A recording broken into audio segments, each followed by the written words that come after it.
Good, good afternoon, dear colleagues.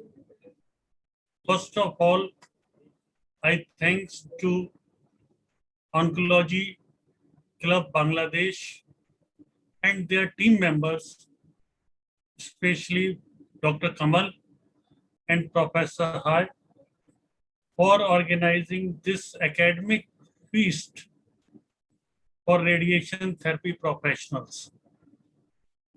I am Chief RTD from Rajiv Gandhi Cancer Institute and Research Center, Delhi, India. RTTs are the executors of treatment plan with meticulous patient setup and equipment management during immobilization, during CT simulation, for precise radiation dose planning and delivery. Accuracy of each step has an impact on tumor control and complications depends on professionals, how he or she going to use available resources, accessories, technology for patient benefit. Main challenge is, even with current targeted radiation therapy, is still that cancer cells with radiation therapy treatment without touching normal tissue is still under challenge. So the topic allotted me by organizers, immobilization and CT simulation, is the main pillar in radiation therapy, because the whole treatment, whole plan from fraction 1 to the many fractions, maybe for 1 week, for 4 weeks, for 6 weeks, will depend how these pillars are developed by, maybe mainly by RTTs, or maybe with the teamwork oncologists and physicists. So let us understand first what is positioning. Patient lays specific part of their anatomy. Patient position for radiation beam administration. Radiation beam administration is being directed by that position, by that immobilizing position. So what exactly is immobilization? It is the localization of the patient of that position in which patient is made still or patient is position is locked. So what is going to happen with that?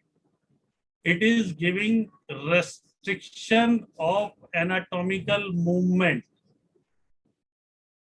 with reproducible manner in everyday patient setup. Why we need to increase target accuracy, easy, quick to set up and comfortable for the patient, durable enough to withstand an entire course of treatment. In past, we were used to use sandbags, tape, bite blocks, POP, acrylic, and sometimes department made devices for immobilization.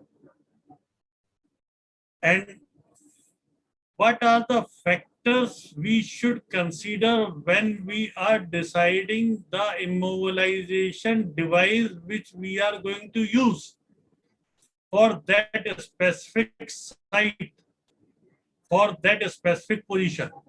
So we can start from cost, how much accuracy we are going to maintain, speed, compatibility, attenuation, and durability for whole course of treatment. In current scenario, what are the available accessories for immobilization? So let us start available accessories from the top: Silverman head supports, shoulder retractors, bite blocks, foam cushions, incline board, prone pillows, rack lock, ready foam, belly board, thermoplastic cast, laser, and pituitary board. Now question comes, why we need these so many accessories for immobilization? Why can't we do without these? Reason, for example, first part, base plate. Why we need base plate? Without base plate, how we are going to have the fixation? Why we need headrest? It will prevent rotation, neck rotation. Then similarly, thermoplastic shell. It will shape the area. Then tongue retractor. It will reduce volume of oral mucosa in beam, so the skin reactions are controlled. Backlock, where larger area alignment required. Why shoulder retractor? Because bring the lower neck nodes within the beam. Sliding shoulders, blocking the beam, and avoiding entrance and exit, those which is unnecessary going to be for the patient. Breastboard, to make sternum flat, to reduce the lung volumes from treatment field, like that belly board, prone pillow, pituitary board, ready form, lasers. Each accessory has its own impact, how the immobilization going to be for throughout the course. So definitely benefits are going to be in increasing the stability and reproducibility, and but still limitations are there. Patients have freedom of movement after doing so much exercise also. It is claustrophobic patients and challenge while inserting the bite blocks if required. So quality assurance from planning to delivery must be precisely maintained every day with these procedures. Now the question comes, in our body, there are many systems. So one need to understand that what kind of immobilization we are going to use, which site we are going to use, and under that site, which body system our is working. Accordingly, we need to convince the patient to make the movement still, to make the patient relax, to make the patient convinced for breathing pattern. So different, many parameters. So each and every body system plays a role in immobilization.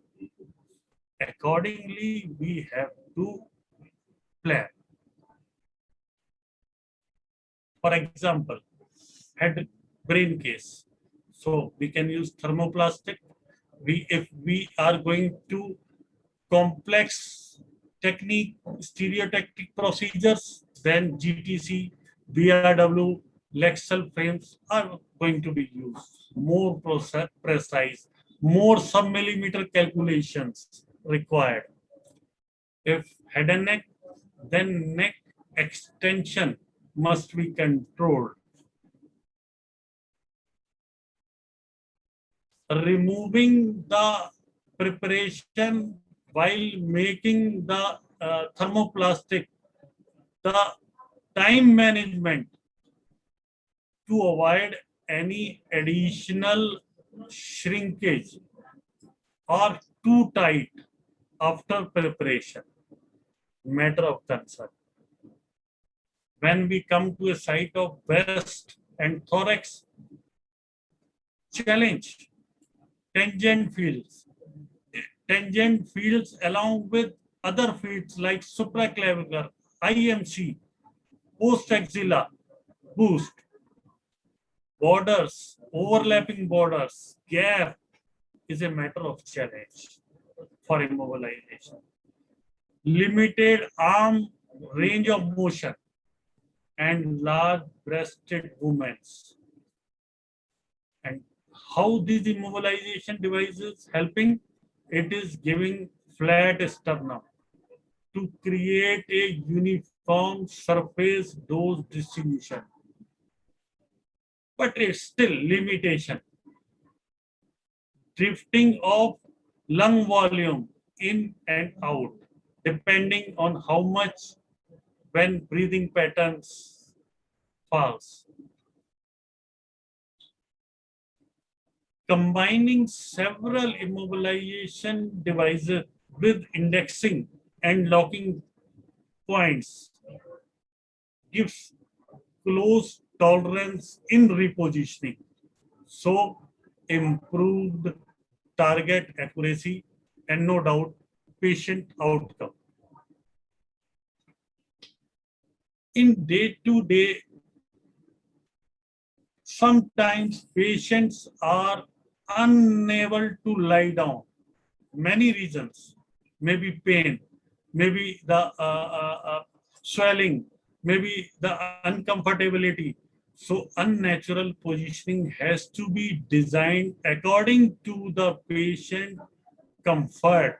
At least a patient can receive the treatment. So sometimes thin foam plates blocks are used. Using pillow or wearing head supports can substantially alter the position because it may be placed some today is at some place, tomorrow is another place. It can need to be taken care. Skin on the trunk moves. If we are changing the placement of head positions, hands positions. Tight clothing due to tight clothing as well as the shape distortion can be managed by loosening the maybe the immobilizing devices or maybe the lifestyle materials, so distortion of the skin avoided. In this picture, it is slightly tilted, twisted, so straightness is affected and resulting misalignment. Okay, it is box, but when you see anteriorly, RTT exactly matched SSD. RTT is matching the things fine. But when you go internally looking the anatomy inside, you will see the path of the beam is deviated. So misdirection of the treatment beam.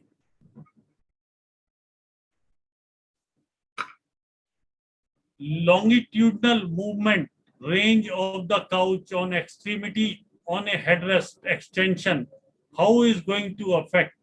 You can see the path, how it is changing if it is on extension.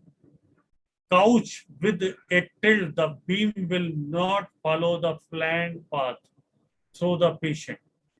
And if the couch is flexed, then again the beam will not follow the path. In future, how we are going to position, that is a matter in current scenario with RT targeted. So preventing motion, that is breath, holding it or controlling it, and by ABC method or DIVH method. So using body fixed hexapod compression devices for getting the motion within the range on which plan is prepared. So that is again the tracking the motion. And then latest is the 4D respiratory gating. When we are moving to current gating procedure, we need to know interfractional motion. We need to know intrafractional motion, variation of tumor position during treatment.